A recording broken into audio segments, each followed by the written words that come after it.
Does Chicago break out this year? Can the Lions stay healthy? What is going on with the Packers receiving core? And what should we expect from the Minnesota Vikings? Let's discuss.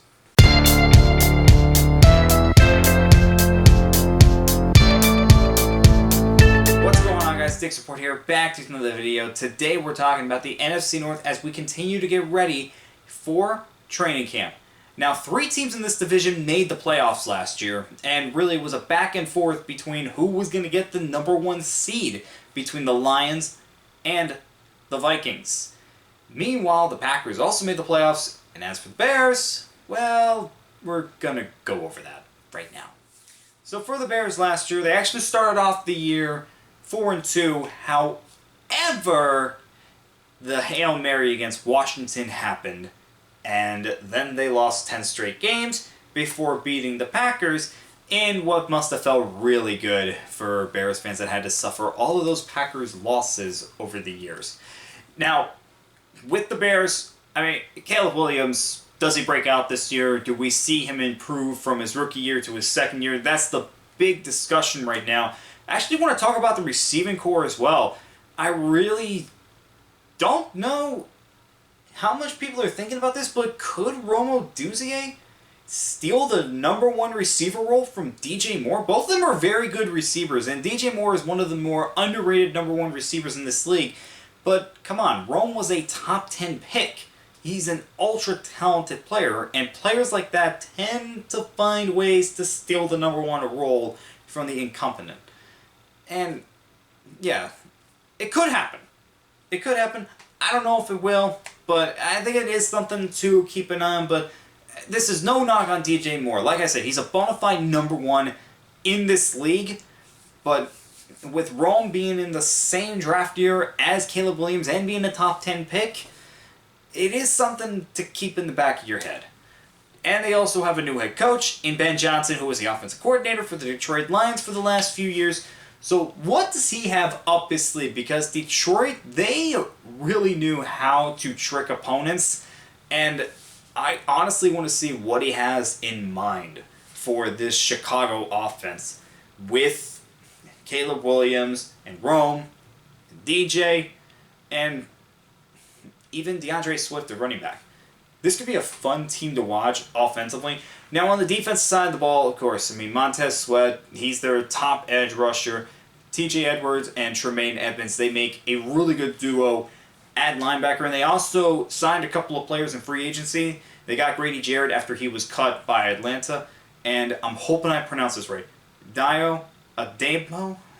I'm hoping I said that right. Sorry if I didn't, but they got those 2 players in free agency to help out on the front 7. So this defense could be really good this year. It's all about potential right now with Chicago. They have the potential to do really good things this year, but they have to take the next step. Like I said, they started 4-2 last year, and then one play changed their entire season.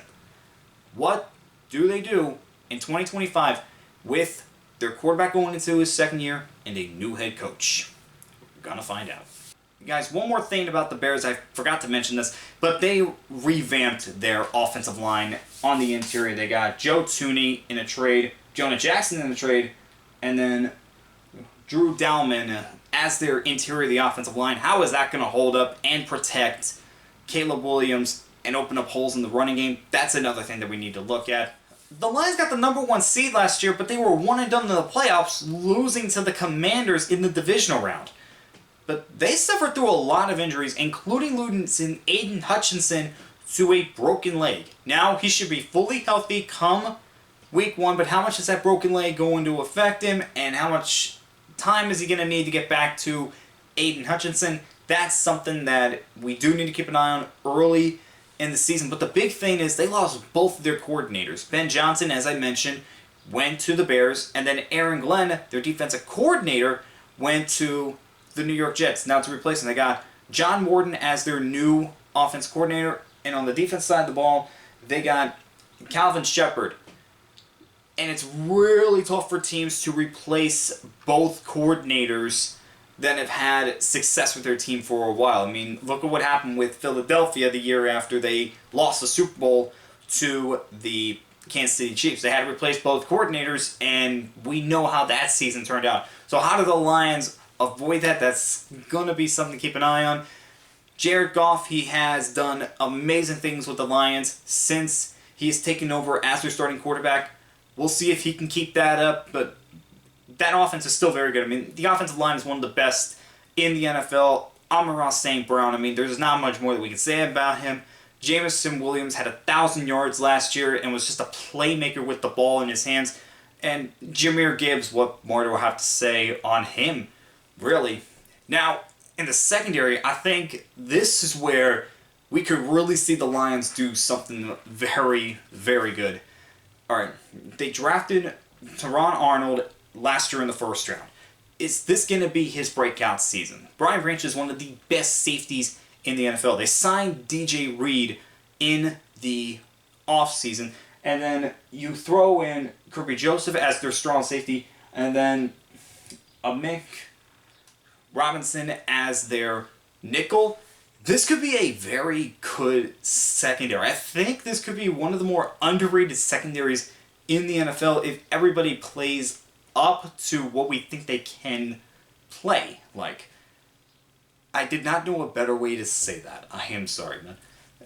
Honestly, I'm very excited to see what this Lions team does. Detroit, I am really hoping they have a Super Bowl in the next few years, because after the trade with moving Matthew Stafford to the Rams and not knowing what was next for Detroit, for them to build this team like they did, it just seems poetic if they are able to also win a Super Bowl just like the Rams did when they went all in and got Matthew Stafford, and then the Lions used what they got from the Rams to build that team that also wins a Super Bowl. I mean, I did a video about that trade as it could be the biggest win-win trade in NFL history. If they are able to do that, there is no doubt, and I don't think anybody's mind, that this will be the greatest win-win trade in NFL history if the Lions can pull that off. Jordan Love is going into his third year as the starting quarterback for the Packers, and there's not much more that needs to be said about Love. We know what he is at this point after his first 2 years. He's a good quarterback that does have some things he still needs to work on, but he's still young enough to where he's gonna improve, and you can win with him. He's already proven that. Alright? He's already proven that the Packers can win with him. They've gone to the playoffs the 2 years that he's been the starter, so there's not much more that needs to be said about him. What we do need to talk about is the receiving corps. Okay? The Packers, they're just a team that it seems like every single week a new receiver is going to step up. They drafted Matthew Golden in the first round. Of course, you still have Christian Watson and Romeo Doubs, and you still have a few others in that receiving corps that really you could see step up and be the top target for that week. But could this team really have a true bona fide number one receiver on the roster? I have no idea. And while it's nice that you never know who's going to step up for this team, it's also nice to know that you have a guy that you can trust when the chips are down and you need a big play. It's nice to know that for a quarterback and really for an offense in general. But hey, it's worked for the Packers the last few years, and who am I to judge at this point? We're just going to see if it continues.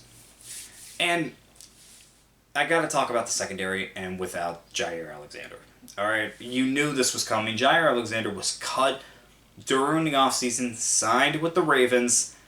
But what are the Packers going to do with this secondary right now? I mean, Xavier McKinney is a star. He's one of the best safeties in the league, but he can't do this by himself. And looking at the projected starters at corner, it's Nate Hobbs, Keyshawn Nixon, and then Javon Bullard at the nickel position.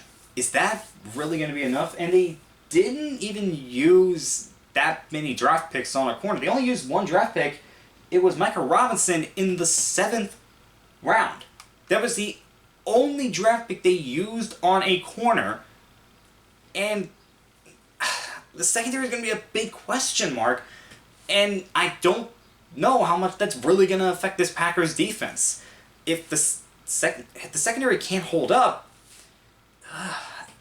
I don't know what's going to happen. with this Packers defense. And also on the defense, I got 3 names that need to show something this year. Lucas Van Ness, Devontae Wyatt, and Quay Walker. All 3 of them need to perform this year. All of them. Okay? I'm going to say this again. These 3 players need to perform on this Packers defense. That's only going to make their defense better, and it's going to help solve the question of what should we expect for these for the rest of their NFL careers. Moving on to the Vikings. Minnesota, like the Bears, they completely revamped the interior of their offensive line. So they drafted Donovan Jackson in the first round, and then they signed Will Freeze and Ryan Kelly from Indianapolis. This is going to be very interesting because now you have a new quarterback in J.J. McCarthy in what is essentially his rookie season after suffering a torn ACL in the preseason back in 2024.